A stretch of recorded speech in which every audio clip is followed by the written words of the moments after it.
ನಮಸ್ಕಾರ, ನಾನು ನಾಗರಾಜ್ ಸಿದ್ದಾರ್ ಅಂತ. ಈಗಾಗಲೇ ಉತ್ತರ ಕನ್ನಡ ಜಿಲ್ಲೆಯ ಕುಮಟಾದಿಂದ ನಾವು ಈಗಾಗಲೇ ಕಲ್ಕಿ ಭಾಗದಲ್ಲಿ ನಮ್ಮ ತುಕಾರಾಮ್ ನಾಯ್ಕ ಅವರನ್ನ ಭೇಟಿಯಾಗಿ ಬಂದಿದ್ದೆ. ಯಾಕಂದರೆ ಅವರು ರಾಜಕೀಯದಲ್ಲಿ ಅವರು ನುರಿತಾದಂಥ ಒಂದು ಬಂಗಾರಪ್ಪನವರ ಒಂದು ದಿವಂಗತ ಬಂಗಾರಪ್ಪನವರ ಒಂದು ರೈಟ್ ಹ್ಯಾಂಡ್ ಅಂತೆ ಕರೆಸಿಕೊಂಡಂತಹ ಮತ್ತು ಅವರು ಕಲ್ಕಿಯ ಗ್ರಾಮ ಪಂಚಾಯತ್ ಅಧ್ಯಕ್ಷರಾಗಿರ್ಬೋದು, ಸದಸ್ಯರಾಗಿರ್ಬೋದು ಮತ್ತು ರಾಜಕೀಯ ಹತ್ತು ಹಲವು ಒಂದು ಸೇವೆಯಲ್ಲಿ ತಮ್ಮನ್ನು ತಾವು ತೊಡಗಿಸಿಕೊಂಡು ಈಗಾಗಲೇ ಹಿರಿಯ ಒಂದು ರಾಜಕಾರಣಿ ಅನ್ನುವಂಥ ಹೆಗ್ಗಳಿಕೆಗೆ ನಮ್ಮ ಜಿಲ್ಲೆಗೆ ಪಾತ್ರ ಆದಂಥ ನಾವು ನೇರವಾಗಿ ನಮ್ಮ ತುಕಾರಾಮ್ ನಾಯ್ಕ ಅವ್ರನ್ನ ನೇರ ನಮ್ಮ ಯೂಟ್ಯೂಬ್ ಚಾನಲ್ ಮುಖಾಂತರ ಸಂದರ್ಶನಕ್ಕೆ ಬಂದಿದ್ದೀವಿ. ತುಕಾರಾಮ್ ನಾಯ್ಕ ಅವರೇ, ನಿಮ್ಮ ಒಂದು ರಾಜಕೀಯದ ಒಂದು ಏನು ಪಯಣ ಹೆಂಗಿತ್ತು, ಯಾವ ರೀತಿ ನಡ್ಕೊ ಬಂದಿದ್ದು? ಯಾಕಂದರೆ ನಿಮ್ಗೇನೋ ರಕ್ತಗತವಾಗಿ ಒಂದು ಬಂದಿತ್ತ, ಇಲ್ಲ ಬಿಟ್ಟು ನೀವಾಗೆ ಆಸಕ್ತರಾಗಿ ನೀವಂದ್ರೆ ಕಷ್ಟಪಟ್ಟು ಯಾವ ರೀತಿ ಕಷ್ಟಪಟ್ಟು ಹಾದಿ ತೊಳೆದಿದ್ರಿ? ಇದ್ರ ನಾವು ನಮ್ಮ ಸನ್ಮಾನ ದಿವಂಗತ ಎಸ್ ಬಂಗಾರಪ್ಪನವರ ಆತ್ಮೀಯತೆ, ಬಂಗಾರಪ್ಪನವರ ಲೀಡರ್ಶಿಪ್ ಅನ್ನು ವಹಿಸಿ ಬಂಗಾರಪ್ಪನ ಅಭಿಮಾನಿಗಳಾಗಿ ನಾವು ರಾಜಕೀಯ ಪ್ರವೇಶ ಮಾಡಿದ್ದೀವಿ. ಹೌದು, ಯಾಕಂದ್ರೆ ಬಂಗಾರಪ್ಪನವರು ಇವತ್ತು ಕರ್ನಾಟಕ ರಾಜ್ಯದಲ್ಲಿ ಆವಾಗ ಕಾರ್ಯಕರ್ತನ ಗುರುತಿಸಿ ಮಾತಾಡಿಸ್ತಾ ಇದ್ರು. ಅವರಂತ ಲೀಡರ್ಶಿಪ್ ನಮ್ಮ ಕರ್ನಾಟಕದಲ್ಲಿ ಯಾವ ಲೀಡರ್ಗೂ ಬರ್ತಾ ಇಲ್ಲ. ಬಂಗಾರಪ್ಪನೇ ಬಡವರ ಬಂಧು, ದೀನದಲಿತರ ಬಂಧು, ಅಲ್ಪಸಂಖ್ಯಾತರ ಬಂಧು ಅಂತ ಬಿರುದು ಪಡೆದಂಥದ್ದು ಏಕೈಕ ವ್ಯಕ್ತಿ ನಮ್ಮ ದಿವಂಗತ ಬಂಗಾರಪ್ಪನವರು. ಅವರ ಆದರ್ಶದಲ್ಲಿ ನಾವು ರಾಜಕೀಯ ಪ್ರವೇಶ ಮಾಡಿದ್ದೀವಿ. ಆಯಿತು ತುಕಾರಾಮ್ ನಾಯ್ಕ ಅವರೇ, ಈಗಾಗಲೇ ನಮ್ಮ ಜಿಲ್ಲೆಯಲ್ಲಿ 6 ಕ್ಷೇತ್ರದಲ್ಲಿ ಇಲ್ಲಿ ನಮ್ಮ ಉತ್ತರ ಕನ್ನಡ ಜಿಲ್ಲೆಯಲ್ಲಿ ಎಷ್ಟು ಕ್ಷೇತ್ರವನ್ನಾಗಿ ಬಂಗಾರಪ್ಪನವರಿಗೆ ನೀವು ಕೊಡುಗೆಯನ್ನು ಕೊಟ್ಟಿದ್ದೀವಿ? ಬಂಗಾರಪ್ಪನವರು ಕಾಂಗ್ರೆಸ್ನಲ್ಲಿ ಇರಬೇಕಾದ್ರೆ 6 ಕ್ಷೇತ್ರನೂ ಕಾಂಗ್ರೆಸ್ ತೆಕ್ಕೆಗೆ ಹಾಕೊಂಡಿದ್ವಿ. ಅದು ಕಾಂಗ್ರೆಸ್ ತೆಕ್ಕೆ ಹಾಕೊಂಡೆ ಆಯಿತು. ಮತ್ತೇನಂದ್ರೆ ಈಗಾಗಲೇ ನೀವು ಬಂಗಾರಪ್ಪನವರು ಒಂದು ಸಕ್ರಿಯವಾಗಿ ರಾಜಕೀಯದಲ್ಲಿ ಇದ್ದಾಗ ಆವಾಗ ಯಾವ ಕಾಂಗ್ರೆಸ್ನಲ್ಲಿ ಇದ್ರಲ್ವಾ, ಈಗ ನೀವು ನಿಮ್ಮದು ಸ್ವಲ್ಪ ತುಕಾರಾಮ್ ನಾಯ್ಕ ಅವರೇ, ಈಗಾಗಲೇ ನೀವು ಬಂಗಾರಪ್ಪನವರ ಪಕ್ಷವಾದಂಥ ಕ್ರಾಂತಿ ರಂಗಕ್ಕೆ ಒಂದು ಇದು ಮಾಡಿದ್ರಲ್ವಾ? ಯಾಕಂದ್ರೆ ಅವ್ರು ಪಕ್ಷ ಕಟ್ಟುವಂಥ ಕೆಲಸವನ್ನು ಮಾಡಿದವಾಗ ಅದರಲ್ಲಿ ಯಾವ ರೀತಿ ನೀವು ಬೆರ್ತಿದ್ರಿ? ಯಾಕಂದ್ರೆ ಅವಾಗ ಯುವಕರು 17, 18, 19 ವರ್ಷದ ಯುವಕರಾಗಿದ್ದರು.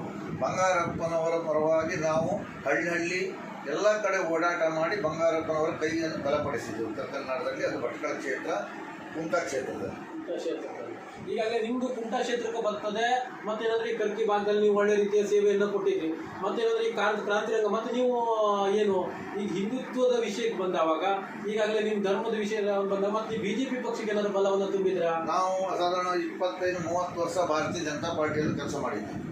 30 ವರ್ಷಗಳ ಕಾಲ ನಮ್ಮ ಡಾಕ್ಟರ್ ದಿವಂಗತ MP ಕರ್ಕಿ, ನಮ್ಮ ಸನ್ಮಾನ ದಿವಂಗತ ನಮ್ಮ ಚಿತ್ತರಂಜನ್ ಅವ್ರ ಜೊತೆಯಲ್ಲಿ ನಮ್ಮ ಆತ್ಮೀಯತೆ ಅಂದರೆ ಏನು ಕೇಳಿ ನಮ್ಮ ಅನಂತಕುಮಾರ್ ಹೆಗಡೆ ಅವರು ಹಿಂದೂ ಜಾಗರಣ ವೇದಿಕೆಯಲ್ಲಿ ಇರಬೇಕಾದ್ರೆ ನಾವು ಅವರು ಒಟ್ಟಿಗೆ ಕೆಲಸ ಮಾಡಿದ್ದೀವಿ. ಅವರು ನಿಮ್ಮ ಮತ್ತು ಅವರ ಒಂದು ಒಡನಾಟ ಆಗಿರ್ಬೋದು, ಅವರ ಬಾಂಧವ್ಯ ಯಾವ ರೀತಿ? ಒಳ್ಳೆ ಚೆನ್ನಾಗಿತ್ತು. ಒಂದು ಅಣ್ಣ ತಮ್ಮರಂತೆ ನಾವು ರಾಜಕೀಯವಾಗಿ ನಮ್ಮ ಹಿಂದುತ್ವದ ಸಲುವಾಗಿ ನಮ್ಮ ಕಾರ್ಯಾಚರಣೆ ಮಾಡಬೇಕು. ನಮ್ಮ ಒಂದು ಒಡ ಹುಟ್ಟಿದವ್ರ ಮನೆ ನಾವು ಓಡಾಟ ಮಾಡ್ತಿದ್ವಿ. ಆದರೆ ನಿಮ್ದು ಬಣ್ಣದಲ್ಲಿ ಆಗಿರ್ಬೋದು, ಮತ್ತೆ BJP ಬಣ್ಣದಲ್ಲಿ ಆಗಿರ್ಬೋದು, ನಿಮ್ಗೆ ತೇಜೋವಧೆ ಮಾಡುವಂತ ಕೆಲಸಗಳೇನಾದ್ರು? ಅದು ಭಾರತೀಯ ಜನತಾ ಪಾರ್ಟಿಯಲ್ಲಿ ಅದು ಹುಟ್ಟುಗುಣ.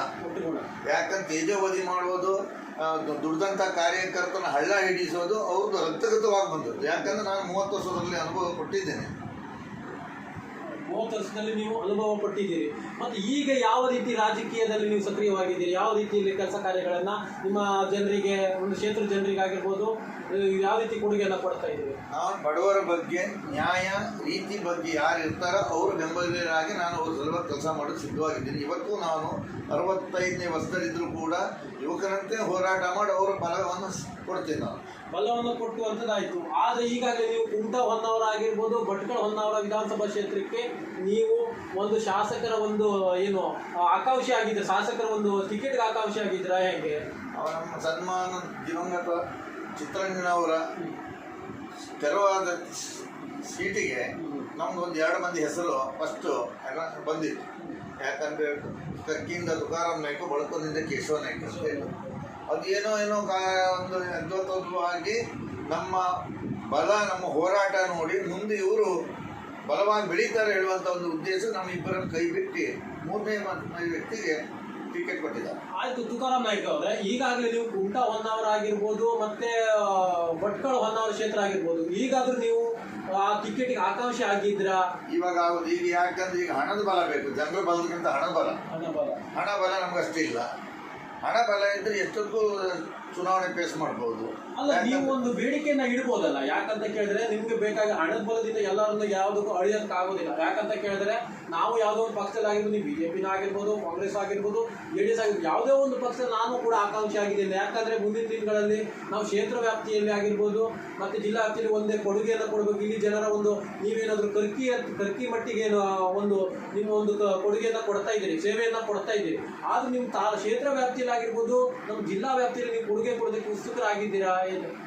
ನಾವು ನಮ್ಮ ಕ್ಷೇತ್ರ ಬಗ್ಗೆ ಉತ್ಸುಕರಾಗಿದ್ದೀರಿ. ಮತ್ತೆ ನೀವು ಟಿಕೆಟ್ ಯಾವ್ದಾದ್ರು ಪಕ್ಷಕ್ಕೆ ಟಿಕೆಟ್ ಆಕಾಂಕ್ಷಿ ಆಗಿದ್ದೀರಾ? ನಾವು ಇಲ್ಲ, ಆಕಾಂಕ್ಷಿ ಇಲ್ಲ. ಯಾಕಂದ್ರೆ ಸಾಧ್ಯನೇ ಇಲ್ಲ. ಆಕಾಂಕ್ಷಿ ಆದ್ರೂ ಕೂಡ ಈ ಹಣದ ಬಲದ ಮುಂದೆ ನಿಮ್ಮ ಆಕಾಂಕ್ಷಿ ನಿಮ್ಮ ವಿಶ್ವಾಸ ಸಾಕ್ಷಾತ್ ನಮ್ಮ ಗಾಂಧೀಜಿಯವರ ನಿಲ್ಲಿಸಲು ಚುನಾವಣೆ ಫೇಸ್ ಮಾಡೋದು ಬಹಳ ಕಷ್ಟ ಆಗ್ತದೆ. ಆಯ್ತು, ಈಗಾಗಲೇ ನಮ್ಮ ಕುಮಟಾ ಹೊನ್ನಾವರ ವಿಧಾನಸಭಾ ಕ್ಷೇತ್ರ ಆಗಿರ್ಬೋದು, ಭಟ್ಕಳ ಆಗಿರ್ಬೋದು, 16-17 ಜನ ಆಕಾಂಕ್ಷಿಗಳಿರ್ತಾರೆ. ಅವ್ರು ಎಲ್ಲರೂ ನಮ್ಗೆ ಟಿಕೆಟ್ ಸಿಗ್ತಾನೆ ಆಕಾಂಕ್ಷಿಯಿಂದ ಇರೋದಿಲ್ಲ. ಯಾಕಂತ ಕೇಳಿದ್ರೆ ಒಂದು ಮರಕ್ಕೆ ಒಂದು ಹಣ್ಣು ಇರ್ಬೇಕಾದ್ರೆ ಅದಕ್ಕೆ 100 ಕಲ್ಲು ಹೊಡೆಯೋದು ಸಹಜ. ಆ ಇದರ ಪಟ್ಟಿಯಲ್ಲಿ ನೀವು ಮುಂದಿನ ಬರ್ತೀರಾ? ಕೆಲವು ಮಂದಿ ಏನ್ ಮಾಡ್ತಾರೆ ಕೇಳಿದ್ರೆ, ಆಕಾಂಕ್ಷಿ ಆಗಿರುವುದು ಯಾಕೆ ಕೇಳಿದ್ರೆ ಪಾರ್ಟಿ ಫಂಡ್ ಬಂದ್ರೆ ಅದರಿಂದ ಸ್ವಲ್ಪ ಉಪಯೋಗ ಪಡುವಂತ ಒಂದು ಉದ್ದೇಶಕ್ಕೆ ಕೆಲವೊಂದು ಟಿಕೆಟ್ ಕೇಳ್ತಾರೆ. ನಮಗೆ ನಮ್ಮ ಸಮಾಜದ ವರ್ಚಸ್ಸು, ನಮ್ಮ ಉಳಿದಂತ ಬೇರೆ ಬೇರೆ ಸಮಾಜದ ಬೆಂಬಲ ಇದ್ರೂ ಕೂಡ ನಮ್ಗೆ ಆ ಧೈರ್ಯ ಸಾಕಾಗ್ತಿಲ್ಲ. ಯಾಕಂದ್ರೆ ನಾವೊಂದು ಪ್ರೆಸ್ಟೇಜ್ ವಿಷಯ, ಹಣದ ವಿಷಯಕ್ಕೆ ಹೋದ್ರೆ ನಾವು ಎಲ್ಲಾದ್ರೂ ಟಿಕೆಟ್ ತಗೊಂಡು ನಾವು ಮನೆ ಗಟ್ಟಿ ಮಾಡಿ ಮನೆ ಕಟ್ಟ ಉಳಿಬಹುದು. ಆದ್ರೆ ತುಕಾರಾಮ್ ನಾಯ್ಕ ಅವರೇ, ನಿಮ್ಮ ಮತ್ತು ಅನಂತಕುಮಾರ್ ಹೆಗಡೆ ಅವರ ಬಾಂಧವ್ಯ ಹೇಗಿತ್ತು? ಚೆನ್ನಾಗಿದೆ, ಇವತ್ತು ಚೆನ್ನಾಗುಂಟು. ಅವರಿಗೆ ಆ ಒಂದು ಸ್ಥಾನಮಾನದಲ್ಲಿ ಇದ್ರು. ತುಕಾರಾಮ್ ಅಣ್ಣನೇ ಬಾಯಿ ತುಂಬಾ ಕರೀತಿದ್ರು. ಅವ್ರ ಜೊತೆ ಬಹಳ ಒಡನಾಡಿಗಳು. ಯಾಕಂದ್ರೆ ಈಗ ಅವರು 4 ಸತಿ MP ಆದ್ರೂ ಕೂಡ ಪ್ರಥಮ ಬಾರಿಗೆ MP ಆದ ಇಡೀ ಭಟ್ಕಳ ಕ್ಷೇತ್ರ ಉತ್ತರ ಕನ್ನಡ ನಾವು ಅವ್ರ ಜೊತೆ ಇದ್ದೀವಿ. ಆಯ್ತು, ಈಗಾಗಲೇ ಅವರಿಗೂ ಕೂಡ ನಮ್ಮ ಅನಂತಕುಮಾರ್ ಹೆಗಡೆ ಅವರು ಕೂಡ ತೇಜೋವಧೆಯನ್ನ ಮಾಡಿದ್ದಾರೆ. ಅದ್ರ ಬಗ್ಗೆ ನೀವು ಏನಾದ್ರು ಬೇಸರ ವ್ಯಕ್ತಪಡಿಸ್ತೀರಾ? ಬೇಸರ, ಯಾಕಂದ್ರೆ ಇಲ್ಲಿ ಉತ್ತರ ಕನ್ನಡ ಬೆಳೀಲಿಕ್ಕೆ ಕಾರಣ ಅನಂತಕುಮಾರ್ ಹೆಗಡೆ, ಬಿಜೆಪಿ. ಅವರಿಗೆ ಒಂದು ತೇಜೋವಧೆಯನ್ನ ಮಾಡಿದ್ದಾರೆ ನೀವು ಹೇಳಿದ ಲೆಕ್ಕದಲ್ಲಿ. ಮತ್ತೆ ಬೇರೆ ತೇಜೋವಧೆ ಮಾಡುವಂಥದ್ದು ಅವರಿಗೆ ದೊಡ್ಡ ವಿಷಯ ಅಲ್ಲ ಅದು, ಹೌದಾ? ಆ ಒಂದು ನಿಟ್ಟಿನಲ್ಲಿ ಈಗಾಗಲೇ ನಮ್ಮ ಹಿಂದುತ್ವ ಹೋರಾಡಿದ್ರು, ಬೇರೆ ಧರ್ಮ ಜೊತೆಗಿದ್ರು ಕೂಡ ಅವ್ರು ಇವತ್ತು ನನ್ನ ಜೊತೆಗಿದ್ದಾರೆ. ಆಯ್ತು, ಈಗ ತುಕಾರಾಮ್ ನಾಯ್ಕ ಅವರೇ, ಈಗಾಗಲೇ ನಾವು ಜಾತ್ಯತೀತ ದೇಶದಲ್ಲಿ ಏನು ವಿವಿಧತೆಯಲ್ಲಿ ಏಕತೆಯನ್ನು ಕಂಡಂತ ನಮ್ಮ ರಾಷ್ಟ್ರದಲ್ಲಿ ನೀವು ಬೇರೆ ಧರ್ಮದವರಾಗಿರ್ಬೋದು, ಬೇರೆ ಜಾತಿಯವರಾಗಿರ್ಬೋದು, ಅವರಿಗೆ ಬೇರೆ ಧರ್ಮ ಯಾವ ರೀತಿ ಕೊಡುಗೆಯನ್ನು ಕೊಟ್ಟಿದ್ದೀರಿ? ಅವರು ನನ್ನ ಮೇಲೆ ವಿಶ್ವಾಸ ಇಟ್ಟು ನನ್ನ ಜೊತೆಗೆ ಇವತ್ತು ಇದ್ದಾರೆ. ತುಕಾರಾಮ್ ನಾಯ್ಕ ನ್ಯಾಯ ಧರ್ಮ ಬಿಟ್ಟು ನೀತಿ ಬಿಟ್ಟು ಹೋಗುದಿಲ್ಲ. ಧರ್ಮ ಅಂದ್ರೆ ಏನು ಗೊತ್ತಾ? ನಮ್ಮ ಹಳೆ ಜನ ಹೇಳೋದು ಧರ್ಮ ಅಂದ್ರೆ ನೀನು ಧರ್ಮದಂತೆ ನಡಿ ಅಂದ್ರೆ ನ್ಯಾಯವತ್ವಾಗಿ ನಡಿ ಹೇಳಿ.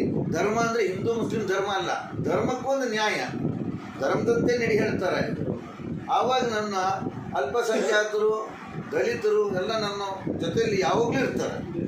ಜಾತ್ಯತೀತವಾಗಿ ನಿಷ್ಪಕ್ಷಪಾತವಾಗಿ ಜಾತ್ಯತೀತವಾಗಿ ನೀವೆಲ್ಲ ಸೇವೆಯನ್ನ ಕೊಟ್ಟಿದ್ದೀರಿ ಇಷ್ಟು ದಿನದಲ್ಲಿ.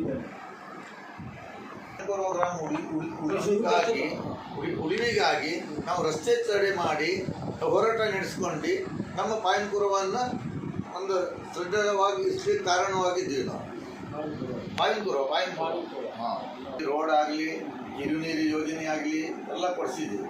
ನೀವು ಇದು IRB ಅವ್ರದ್ದು ಏನಾದರೂ ಇದು ಹೋರಾಟವನ್ನು ಮಾಡಿದ್ದೀರಾ? ಇಲ್ಲ, IRB ಹೋರಾಟ ಮಾಡಲಿಕ್ಕೆ ನಮಗೂ ಅನುಕೂಲವಾಗಿರುವಂಥದ್ದಕ್ಕೆ ಅದಕ್ಕೆ ನಾವು ವಿರುದ್ಧ ಹೋರಾಟ ಮಾಡೋಂಗಿಲ್ಲ. ನಮಗೆ ನಿಜವಾಗೂ ಸರ್ವಿಸ್ ರೋಡ್ ಬೇಕಾಗಿತ್ತು. ಆವಾಗ ಜನಗಳು ಏನು ಮಾಡಿದ್ರು ಕೇಳಿದ್ರೆ, ಸರ್ವಿಸ್ ರೋಡ್ ಜಾಗ ಕೊಡ್ತಾವ, ಜಾಗ ಹೋಗ್ತದೆ ಹೇಳಿ ಎಲ್ಲ ವಿರೋಧ ಮಾಡಿದ್ರು. ಆ ನಂತರ ಪರಿಹಾರ ನೋಡಿ ಮತ್ತೆ ಕೊಡ್ತೇವೆ ಅಂದ್ರು. ಆವಾಗ ಪ್ರಾಜೆಕ್ಟ್ ಚೇಂಜ್ ಆಗಿದೆ. ಪರಿಹಾರ ನೋಡ್ಕೊಡ್ತೇವೆ ಅಂದ್ರು. ಆದ್ರೆ ಅವರ ಪರಿಹಾರ ಜಾಸ್ತಿ ಬಂತಲ್ಲ, ಅವಾಗ ದಾರಿ ಜಾಗ ಕೊಡಕ ಒಪ್ಪದ್ರು. ಆದ್ರೆ ಅವ್ರದ್ದು ಅಲ್ಲಿಂದ ಪ್ರಾಜೆಕ್ಟ್ ಆಗ್ಬೋದಿಲ್ಲ. ಆದ್ರೆ ಕೆಲವೊಂದು ಕಡೆಗೆ ಅವರ ಕೆಲಸ ವಿಳಂಬ ಧೋರಣೆ ಆಗಿದೆ. ಆ ವಿಳಂಬ ಧೋರಣೆದ ಬಗ್ಗೆ ಈಗ ನಿಮ್ದು ಕ್ಷೇತ್ರದಲ್ಲಿ ನಿಮ್ದು ಜಾಗದಲ್ಲಿ ಏನಾಯ್ತು ಅಂತ ಕೇಳಿದ್ರೆ ಸರಿಸುವಾಗಾಯ್ತು, ಸುಗಮವಾಗಾಯ್ತು. ಬಾಕಿ ಕಡೆಗೆ ಮಾರ್ಕೆಟ್ ನಲ್ಲಿ ಆಗಿರ್ಬೋದು, ಬೈಪಾಸ್ ವಿರೋಧ ಆಗಿರ್ಬೋದು, ಮತ್ತೆ ವಿಳಂಬ ಧೋರಣೆ ಬಗ್ಗೆ ಅದ್ರ ಬಗ್ಗೆ ನೀವೇನಾದ್ರು ರಾಜಕಾರಣದವರೇ ಕಾರಣ, ರಾಜಕಾರಣದವರೇ ಕಾರಣ ಆಗ್ತಾರೆ. ಯಾಕಂದ್ರೆ ಬಾಕಿ ಎಲ್ಲ ನಾವು ಮಾಡ್ತೀವಿ ಅಂತಾರೆ. ಇಂಥ ಒಂದು ರೋಡ್ ಮಾಡ್ಲಿಕ್ಕೆ ಬೇರೆ ಒಂದು ತಕರಾರು ಮಾಡೋದನ್ನ ಸನ್ಮಾನ ಮಾಡ್ಬೇಕಲ್ಲ. ಅವ್ರು ಚರ್ಚೆ ಮಾಡಿ ಅವ್ರಿಗೆ ನ್ಯಾಯ ಕೊಡಿಸಿ ರೋಡ್ ಕ್ಲಿಯರ್ ಮಾಡ್ಬೇಕಲ್ಲ. ಕೋರ್ಟ್ಗೆ ಹೋದ್ರೆ ಕೋರ್ಟ್ಗೆ ಹೋಗಿಂತ ಪೂರ್ವದಲ್ಲಿ ನೋಡ್ಬೇಕಲ್ಲ. ಅದೀಗ IRB ಅವರು ಏನಾಗಿದೆ ಅಂದ್ರೆ ಸುಪ್ರೀಂ ಕೋರ್ಟ್ ಕೂಡ ಇವ್ರಿಗೆ ಚೀಮಾರಿಯನ್ನ ಹಾಕಿದೆ. ಯಾಕಂತ ಕೇಳಿದ್ರೆ ಅವ್ರದ್ದು ಕೆಲಸದ ವಿಳಂಬ ಧೋರಣೆಯಿಂದ ಕೆಲವೊಂದು ಸಾವು ನೋವುಗಳು ಕೂಡ ಸಂಭವಿಸಿದೆ. ಅದ್ರ ಬಗ್ಗೆ ಏನಾದ್ರು ನೀವು ಹೋರಾಟ? ಅದ್ರ ಬಗ್ಗೆ ಖಂಡಿತವಾಗಿ ನಾವು ವಿರುದ್ಧ ಇದೆ. ಯಾಕಂದ್ರೆ ರಸ್ತೆ ಸರಿ ಇಲ್ಲ, ಒಂದು ಲೇವಲ್ ಇಲ್ಲ. ರಸ್ತೆ ಅಂಚಿನಲ್ಲಿ ಫೂಟ್ಗಟ್ಟಲೆ ನೀರು ನಿಲ್ತದೆ. ವಿರುದ್ಧ ಗಾಡಿ ಹೋಗ್ಬೇಕಾದ್ರೆ ಈಗ ಮತ್ತೊಂದು ಟೈರ್ ನೀರು ಸಿಕ್ಕಿ ಬೇರೆ ಗಾಡಿ ಮೇಲೆ ಆಗ್ತದೆ, ಆವಾಗ ಸ್ಕಿಡ್ ಆಗೋ ಸಂಭವ ಇರ್ತದೆ. ಅದ್ರ ಬಗ್ಗೆ ನೀವು ಒಂದು ಹೋರಾಟವನ್ನ ಮಾಡಿ. ಪಕ್ಕ ಮೊದಲಿಂದ ರಕ್ತವಾಗಿ RSS ನವರಿಗಾಗಿರ್ಬೋದು, ಹಿಂದೂ ಪರ ಸಂಘಟನೆಯವರಾಗಿರ್ಬೋದು ಟಿಕೆಟ್ ಕೊಟ್ಟಿಲ್ಲ, ಎಲ್ಲ ಭ್ರಷ್ಟರನ್ನೇ ತಂದು ಕುಳಿಸಿದ್ದಾರೆ ಅಂತ ಅವರಿಗೊಂದು ಆಲ್ ಓವರ್ ಕರ್ನಾಟಕದಲ್ಲಿ ಭಾರತೀಯ ಜನತಾ ಪಾರ್ಟಿಯವರು ಈ ಏನು ಹಿಂದೂ 30-40 ಅಟಲ್ ಬಿಹಾರಿ ವಾಜಪೇಯಿ, ಲಾಲ್ ಕೃಷ್ಣ ಅದ್ವಾನಿ, ಮುರಳಿ ಮನೋಹರ್ ಜೋಶಿ ಅವರು ಇದ್ರಲ್ವಾ, ಆವಾಗನ BJPನೇ ಬೇರೆ, ಇವಾಗಿನ BJPನೇ ಬೇರೆ. ಇವತ್ತು ಕರ್ನಾಟಕದಲ್ಲಿ 75% ಭ್ರಷ್ಟರಿದ್ದಾರೆ. ಭಾರತೀಯ ಜನತಾ ಪಾರ್ಟಿ ಲೀಡರ್ ಆಗಲಿ, MLAಗಳಾಗಲಿ, ಅಧಿಕಾರಿ ಇರೋ 75% ಭ್ರಷ್ಟರು. ಯಾಕಂದ್ರೆ ನಾವಿರ್ಬೇಕಾದ್ರೆ BJP ಲೀಡರ್ ಕೈಲಿ ಬೆಂಗಳೂರಿನಿಂದ ಬರೋದು ಇಲ್ಲಿ ಕಾರ್ ಇರ್ಲಾಗಿತ್ತು, ಬಾಡಿಗೆ ತರಬೇಕಾಯ್ತು. ಇವತ್ತು ಸಾವಿರಾರು ಕೋಟಿ ಮೇಲ್ ಮಾಡ್ಕೊಂಡಿದ್ದಾರೆ. ಆದರೆ ಕೇಂದ್ರ ಸರ್ಕಾರ ಭಾರತೀಯ ಜನತಾ ಪಾರ್ಟಿಯಲ್ಲಿ ಮಾತ್ರ ರೈಡಿಂಗ್ ಇಲ್ಲ, ಬಾಕಿ ಎಲ್ಲ IT ರೈಡ್ ಎಲ್ಲ ರೈಡ್ ನಡೀತಾ ಉಂಟು. ಆದರೆ ನಾಚಿಕೆ ಆಗಬೇಕು ಅವರು. ಹಾಗಾದ್ರೆ ಭಾರತೀಯ ಜನತಾ ಪಾರ್ಟಿ ಕೈಲಿ ದುಡ್ಡಿಲ್ವಾ, ಲೀಡರ್ ಕೈಲಿ ದುಡ್ಡಿಲ್ವಾ? ಎಷ್ಟೆಷ್ಟು ಟ್ರಸ್ಟ್ ಮಾಡಿದ್ರು, ಎಷ್ಟೆಷ್ಟು ಮಾಡಿದ್ದಾರೆ. ನಮ್ಮ ಲೈಫ್ನಲ್ಲಿ ನಾವು ನೋಡ್ತಿದ್ದಂಗೆ ನಮ್ಮ ಜೊತೆಲಿದ್ದ ಲೀಡರ್ ಎಷ್ಟು ಮಾಡಿದ್ದಾರೆ. ಆಯ್ತು, ಈಗ ಅವ್ರು ಭಾರತೀಯ ಜನತಾ ಪಾರ್ಟಿಯಲ್ಲಿ ಈಗಾಗಲೇ ಕಾಂಗ್ರೆಸ್ನಲ್ಲಿ ಆಗಿರ್ಬೋದು ಬಂಡಾಯ ಬಂದವರಿಗೆ ಎಲ್ಲ ಭ್ರಷ್ಟಾಚಾರಿಗಳಿಗೆ ಅವ್ರ ಸ್ಥಾನವನ್ನು ಕೊಟ್ಟಿದ್ದಾರೆ. ಮೂಲತಃ ಒಂದು RSS ನವರಿಗಾಗಿರ್ಬೋದು, ನಾವು ಹಿಂದೂ ಪರ ಸಂಘಟನೆಯವರಾಗಿರ್ಬೋದು ವಾರ್ಡ್ ಮೆಂಬರ್ ಕೂಡ ಮಾಡಿಲ್ಲ. ಅದ್ರ ಬಗ್ಗೆ ನೀವು ಇದು ಒಪ್ಕೊಳ್ತೀರಾ? ಒಪ್ಕೊಂತೀನಿ. RSS ನವರಿಗೆ ಬಂಡವಾಳ ಇಲ್ಲ, ಅವ್ರ ಬರೀ ಹೋರಾಟ. ಅವ್ರಿಗೆ ಹ್ಯಾಂಗ್ ಟಿಕೆಟ್ ಕೊಡ್ತೀರಿ? ಕೇಸ್ ಹಾಕ್ಸ್ಕೊಳ್ಳೋದಷ್ಟೇ ಕೆಲಸ. RSS ಹಿಂದೂ ಜಾಗರಣ ವೇದಿಕೆ, ಬಜರಂಗಿ ದಳದವರು ಇವ್ರನ್ನೆಲ್ಲ ನಿಷೇಧ ಮಾಡೋಕ್ಕೆ ಹೋಗ್ತಾರೆ. ಯಾಕಂದ್ರೆ ಅದು ನಮ್ದೊಂದು ಸಂಘ ಸಂಸ್ಥೆ ಇರ್ತಾಯಿಲ್ಲ, ನಮ್ಗೊಂದು ಆದರ್ಶ ಸ್ತಂಭ ಇದ್ದಾರೆ, ಅದಕ್ಕೆ ನಾವು ರಕ್ಷಣೆ ಕೊಡಬೇಕು. ಅದನ್ನು ಬಿಟ್ಟು ಇವರೇ ಬ್ಯಾನ್ ಮಾಡ್ತಾರೆ. ಈ ಹಿಂದೆ ಕರ್ನಾಟಕದಲ್ಲಿ ಭಾರತೀಯ ಜನತಾ ಪಾರ್ಟಿ ಸರ್ಕಾರ ಇರ್ಬೇಕಾದ್ರೆ ಬಜರಂಗಿ ದಳದ ಮೇಲೆ ಆಕ್ಷನ್ ತಗೊಂಡಿದ್ದಾರೆ, ಶ್ರೀರಾಮ ಸೇನೆ ಮೇಲೆ ಆಕ್ಷನ್ ತಗೊಂಡಿದ್ದಾರೆ. ಇಲೆಕ್ಷನ್ ಬಂದ ತಕ್ಷಣ ನಾವು ಹಿಂದುತ್ವ ಮತ್ತೆ ಅವರಿಗೆ ರೂಢಿ ಶೀಟನ್ನು ಮತ್ತು ನಮ್ಮ ಭಾರತದ ಪ್ರಧಾನಿ ಹೊರದೇಶಕ್ಕೆ ಹೋದಾಗ ನಮ್ಮ ಹಿಂದೂ ರಾಷ್ಟ್ರ ಯಾವುದೂ ಇಲ್ಲ, ಹೋದಾಗ ಬೇರೆ ರಾಷ್ಟ್ರದವ್ರ ಕಲೆ ವ್ಯವಹಾರ ಮಾಡಬೇಕು, ಬೇರೆ ರಾಷ್ಟ್ರದ ಜೊತೆ ಔತಣಕೂಟದ ವ್ಯವಸ್ಥೆ ಆಗಬೇಕು. ಮತ್ತೇನಂದ್ರೆ ಈಗ ನಾವು ಚೀನಾದನ್ನ ಬೈತಾ ಇದ್ರು, ಈಗ ಅವರ ಬಾಯ್ ಮಾಡ್ತಾ ಇದ್ದಾರೆ. ಯಾರು ಎಷ್ಟೊತ್ತು ನಂಬೋದು. ಇವತ್ತು ನಮಗೆ ಏನಾಗಿದೆ ಕೇಳಿದ್ರೆ, ಪಾಕಿಸ್ತಾನದ ವಿರುದ್ಧ ಯುದ್ಧ ಸಾಗ ನಮ್ಮದು ಖುಷಿಯಾಗಿತ್ತು. ಈ ವರ್ಷ ನಾವು ಸ್ವಾತಂತ್ರ್ಯೋತ್ಸವ ಕರಾಚಿಯಲ್ಲಿ ಮಾಡಬಹುದು ಹೇಳಿ ಇವರಷ್ಟು ಕೂಡ ಕದನ ವಿರಾಮ ಮಾಡಿದ್ರಲ್ಲ. ಯಾಕೆ ನಾವು ಅಂತ ಅನ್ಯಾಯ ಏನು ಮಾಡ್ಲಿಲ್ವಲ್ಲ? ಅವ್ರು ಮಾಡಿದ ಅನ್ಯಾಯಕ್ಕೆ ತಕ್ಕ ಉತ್ತರ ಕೊಟ್ಟಿದ್ದೀವಿ. ಮತ್ತೇನಂದ್ರೆ 8ನೇ ತಿಂಗಳಲ್ಲಿ ಜಪಾನ್ಗೆ ಹೋಗ್ತಾರೆ ಇವರು, ಜಪಾನ್ ಹೋಗ್ತಾರೆ. ಮತ್ತೇನಂದ್ರೆ ಇದು ನೋಡಿದ್ರೆ ಸೂಟು ಬೂಟ್ ಹಾಕೊಂಡು ಲಕ್ಷಾನು ಗಟ್ಟಲೆ ರೂಪಾಯಿ ಇದು ಮಾಡ್ತಾರೆ. ಯಾಕಂದ್ರೆ ಗಾಂಧೀಜಿಯವರಾಗಿರ್ಬೋದು ಅವರು ಬಡತನದಿಂದ ಬಂದವರಲ್ಲ, ಅವರು ಶ್ರೀಮಂತ ಕುಟುಂಬ ಶ್ರೀಮಂತರು, ಆದ್ರೂ ಕೂಡ ಒಂದು ಪಂಜೆಯಲ್ಲೇ ಕಾಲ ಕಳೆದವರು. ಇವರು ಬಡತನದಿಂದ ಬಂದವರು. ನಾವು ಮತ್ತೇನಂದ್ರೆ ನಾವು ಚಾ ಮಾರ್ಕೊಂಡು ಬಂದವರು. ಸನ್ಮಾನ ದಿವಂಗತ ಇಂದಿರಾ ಗಾಂಧೀಜಿಯವರು ಬಡವರಿಗಾಗಿ ಭೂಮಿ ಕೊಟ್ಟಿದ್ದಾರೆ, ಅವಳು ನೆನೆಸ್ತಾ ಇಲ್ಲ. ಇವತ್ತು 1500 ಕೊಟ್ಟವ್ರು ನೆನೆಸ್ತಾರೆ. 2000 3000 ಕೇಂದ್ರ ಸರ್ಕಾರ ಹಾಕ್ತದೆ, 5000 ರಾಜ್ಯ ಸರ್ಕಾರ ಹಾಕ್ತಾರೆ, ನೆನೆಸ್ತಾರೆ. ಇಂದಿರಾ ಗಾಂಧಿ ತಾಯಿ ನಮ್ಮ ಜೀವನವಾಗಿ ಉಳಿಲಿಕ್ಕೆ, ನಾವು ಬದುಕಲಿಕ್ಕೆ ಭೂಮಿ ಕೊಟ್ಟಿದ್ದಾರೆ. ಎಕರೆಗಟ್ಲಿ 5 ಎಕರೆ 2 ಎಕರೆ 3 ಎಕರೆ ಅದನ್ನು ನೆನೆಸ್ತಾ ಇಲ್ಲ, ಅವ್ರನ್ನ ಮರಿತಾ ಇದ್ದಾರೆ. ಹಾಗಾಗಿ ಪ್ರಪಂಚಕ್ಕೆ ಕಾಲಕ್ಕೆ ಮಳೆ ಅಲ್ಲ, ಎಷ್ಟೊತ್ತು ಮಳೆ ಬಂದು ತುಂಬ ಹರಿತಾ ಇದೆ.